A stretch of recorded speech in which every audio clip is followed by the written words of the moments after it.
I want Sonny. I want him. I said, no, no, no, no, don't go for Thurman. Stay with the Pac-Man. He went for Thurman. Did you root for Pac-Man in that fight? I got all my predictions right, Austin. First, I got it right that Senegal was going to lose the final 1-0. He said 2-1. And I said Pac-Man was going to win by decision. Come on, man. And you did. I think I'm the new octopus. I know octopus, Tolu. Yeah, you did a good job with that one. It's true you said Algeria was going to win by a single goal, and they did adjust that with the AFCON. So that's it, octopus, Tolu, for the win tonight. So good. Let's get on with the show now. Talk about grassroots football development. You know, I love that one so much. And the football team from Enugu North, a local government area, they have emerged the winner of the under-13 primary school football competition that has been organized for primary schools across the 17 local government areas in Enugu State. The team scored 5 goals on the penalty shootout to defeat their opponents from Udi local government area, which was considered with 3 goals. This tournament is organized by the chairman of the Enugu State Basic Education Board, who said that the board will do more to support grassroots football. And yes, this is the way to start. You see the way he even struggled to, send that ball out there. But this is how to catch them. At this stage, it is raw. They want to express themselves, and this is really laudable. And it's good that they're playing on good pitches like this. I mean, under 13, great pitches. Yeah, maybe they can work on the goalpost or anyway, but I mean, this is good. You want them to play on standard pitches. You want them to get used to this sort of competitive level on proper pitches as early as possible. So when they get older, when we get into academies, it's not new to them anymore. Yeah. And that's why we love this sort of developmental games.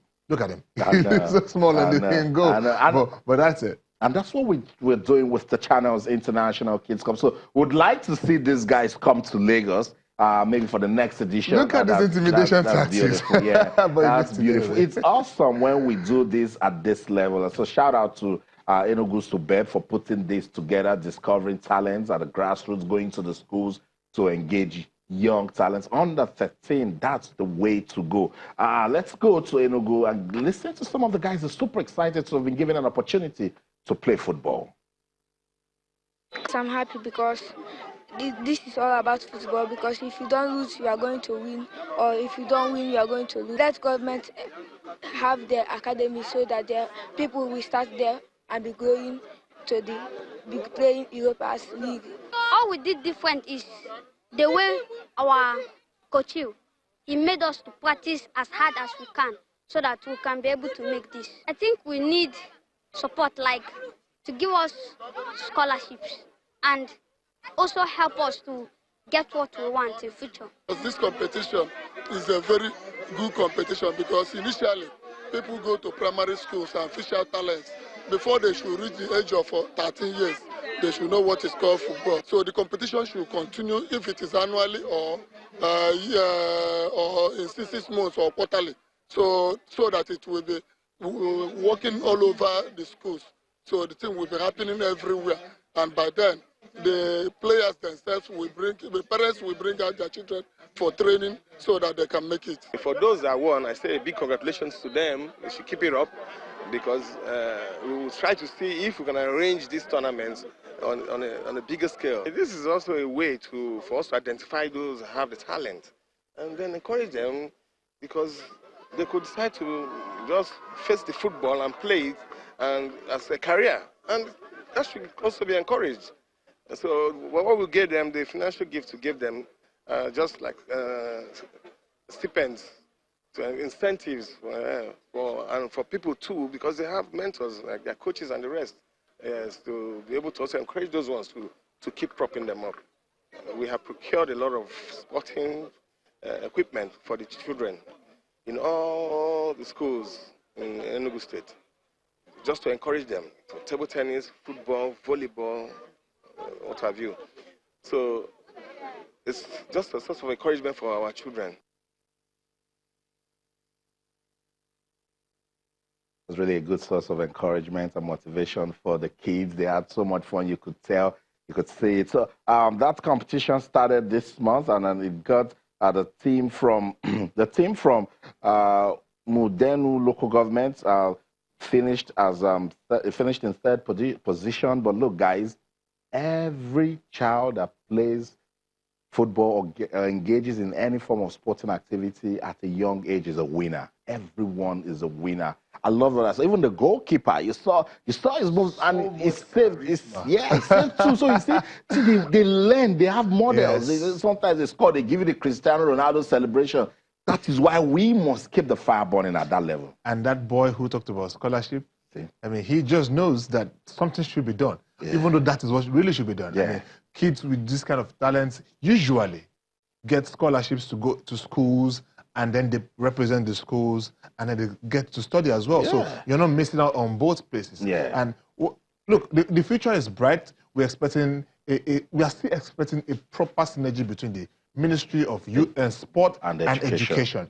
Until these two work hand in hand, we will continue to truncate the careers of potential future stars. Because right now, everyone needs to make a choice between school or career in sport. And beautiful. Something needs to be done, really, Austin. And they just need guidance, because sometimes, even at family level, mommy will say, go and read your book. I didn't send you to school to go and start playing football. Or daddy will say, look, it's commonplace. Look, this is what they do abroad. It is a benchmark that when you're doing well in school, you participate in sporting activities. And that's what we're doing with the Channels International Kids Club. Schools are beginning to take it serious. Coaches are saying to their players, look, if you're not in the top 5 in school, we're not going to pick you for the Channels Kids Club. And that's a source of motivation, because these guys want to leave school, they want to play football, see themselves on television.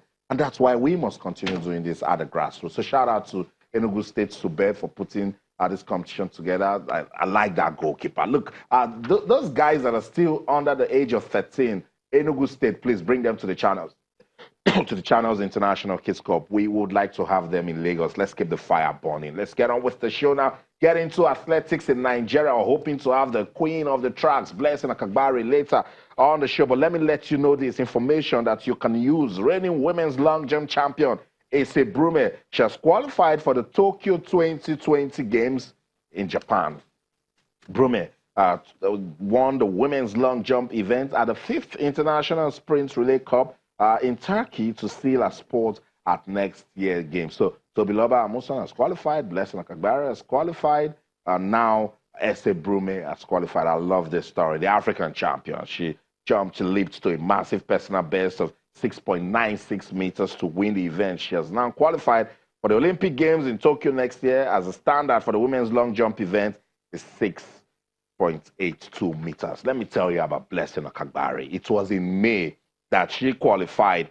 She secured qualifications for the 2019 World Championships in Doha, also after she stomped to an impressive season best at that time in May of 11.07 seconds. She finished second at the Shanghai Diamond Meet. She went to Rabat, Morocco to better that time, 11.05 seconds. We're hoping to have Blessing Akagbari speak to us tonight on the show, but this is awesome news. Tolu, we keep saying it, that we have the talents. Our athletes are they're doing so well.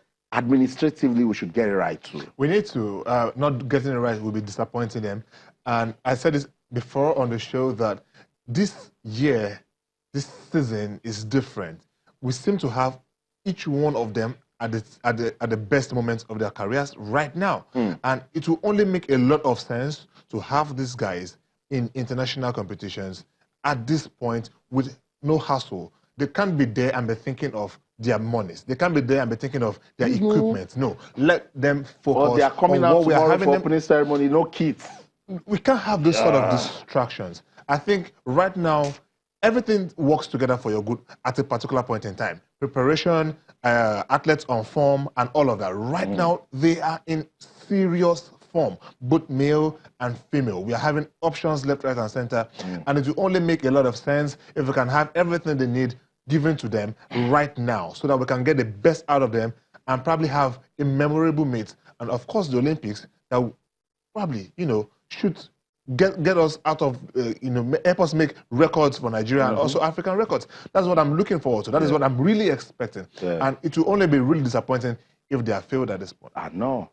It will be so sad, because it was at the National Sports Festival in December last year that I met Blessing Akagbari, and we talked, and she said, look, loads of expectations for 2019, and she's been on fire. I told you that in May at the Shanghai Diamond League, she qualified for the World Championships in Doha and the 2020 Olympics in June. A month after, June the 16th to be precise, she went to Rabat, Morocco, and she smashed a personal season best from 11.07 seconds to 11.05 seconds to win right there. She's also the 200 meters record holder for Africa. And so she's on fire. She's looking good. She also, in July, went to Stanford in the United States, and she ran 22.05 seconds to defeat Olympic 100 and 200 meters champion Elaine Thompson and double European champion Dana Asher-Smith. She's doing so well. You can see May, June, July, she's keeping the consistency. Yeah, and that helps you a lot. It helps your confidence as well when you are beating world stars. Yes, these are people she's familiar with because you've raced against them a couple of times. But then when you're winning and you meet them and you beat them, it increases your confidence level. You go back to train for the next meet and you do not want to score lower points. I can imagine now or assume that she's probably targeting the sub 10s already because she's coming closer and closer. And the more you win, the better you get, the more fire you have when you go back in there behind the scenes to practice for the next meet. And that is why, I mean, she's just in the best season of her life right now, and we can just expect her alongside Ese Brume, alongside Tobiloba Amuson, who was on the show as well yesterday, to go out there and give Nigeria the best of their current seasons. You know what? Let's not talk anymore. Let's go to Texas in the United States.